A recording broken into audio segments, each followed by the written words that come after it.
Yeah, and I turned my head around to look back to see if my tail was gone, and it was a solid wall of fire. I couldn't even, it was just solid roaring fire back Why there. hadn't your airplane exploded? To 5 million Well, pieces. hell, the damn thing exploded. I don't have a tail left. I haven't got any right wing left. Don't know it. I'm on there trying to fly a damn P38 with one wing. With the left wing and the left wing and the left engine and the front end. That's all I got. You ask me why? Well, It didn't. yeah, it did. It fell apart here and there. And about this time, I'm making up my mind. It did. It did. It just simply was not a flyable airplane anymore. It's time to jump ship, huh? Well, it went right on over. I couldn't do nothing, and It was all on of its them. back? Yeah, on the nose. It was not quite on its back when it dropped, and that nose went down. It just How that far up nose. were you? Well, now, honey, this is the fantastic thing about this story. First, I survived a 1,000-pound bomb 30 feet on the tail. I got to make that point clear. Tell those bombers if you think they don't need to be 2,000 feet high, do they? I try to make that point clear, and I don't let anybody forget it.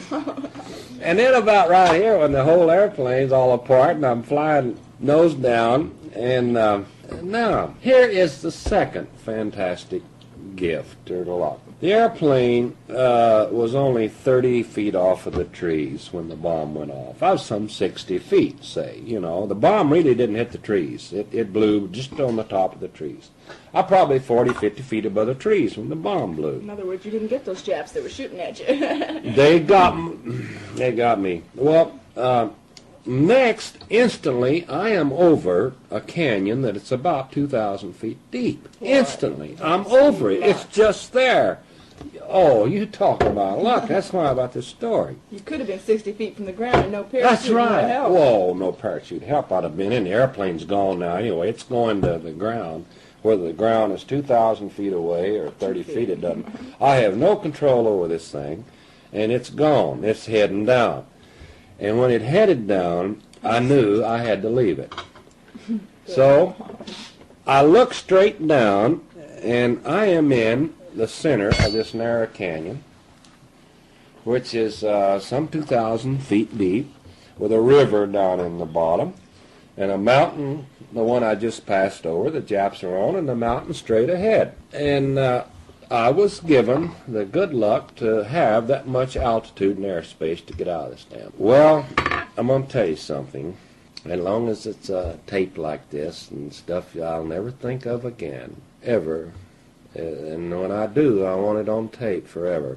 Remember, this is not a new man in combat. I have seen men die in this airplane for what I thought was the panic in the cockpit of getting out of it. They were low, and something went wrong. They couldn't get loose from this thing to get out when they had to shoot. And they were high enough to get out of it. And though this is digression from the story, it's important. It's important because, again, luck was with me, or strength. And this is part of the story. Because I damn near went in for the fact that I did forget two simple little things when I was trying to get loose in the airplane. First, when you strapped into this airplane, you had a seat belt come across, and you had two shoulder straps that came down, locked into this seat belt.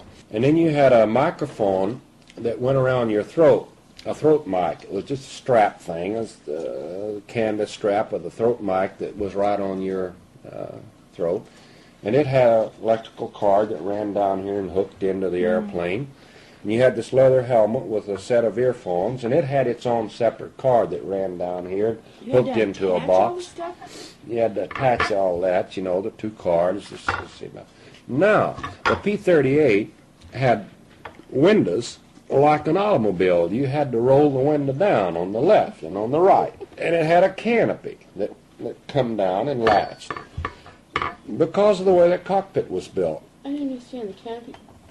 The canopy is the thing that, the top part, this top part right here. It's the shell-like thing. It's clear plexiglass. They call it a canopy. Fits down over the pilot.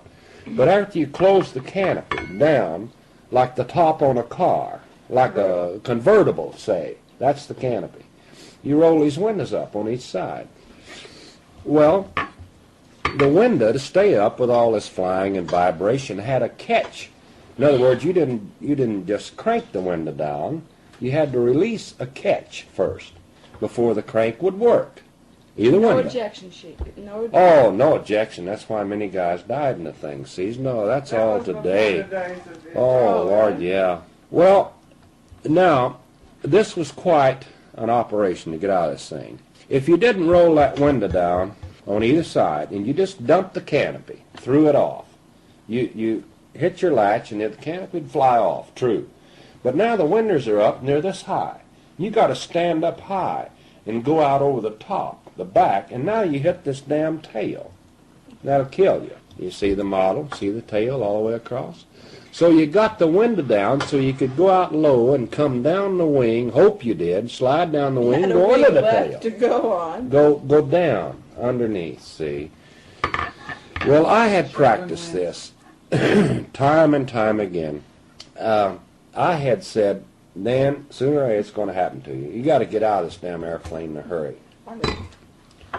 So I'd come back from a normal mission, pitch out, roar down, touch the runway, and I'd say, go, to myself, go. And boy, I'd hit that latch, roll that left window down. I'd reach up and touch the canopy release. I wouldn't release it, of course, I'm practicing. Touch it. I'd reach down, open my seat belt, throw my shoulder, and reach over and get my earphone and microphone cards, you know, and Yank them out. yank them out. That was it.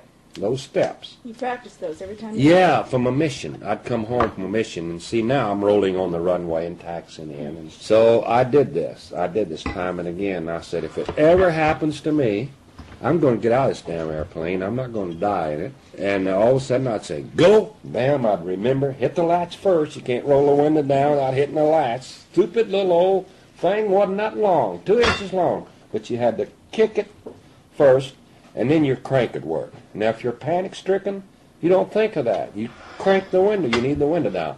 All that crap, you know. I don't know, but go ahead. Oh, you do. You do. And I practice it. understand. I practice it.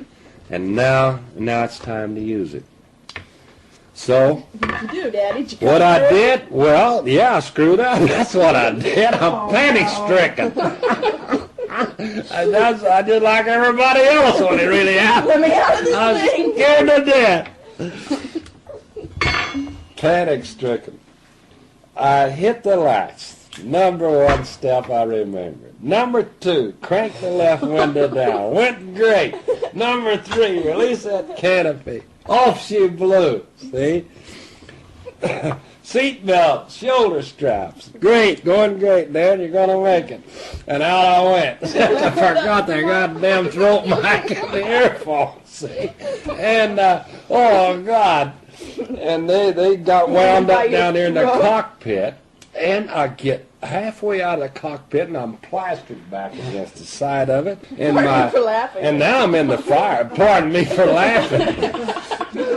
Pardon me for screwing up. Your daddy down there died. He screwed up. I'm out in the fire now, of course. Once you dump the windows and the canopy, you're in it. And I knew it. I had to get out of there fast. This is how I got burned, see. Leg and face and ears and eyebrows and part of my hair gone.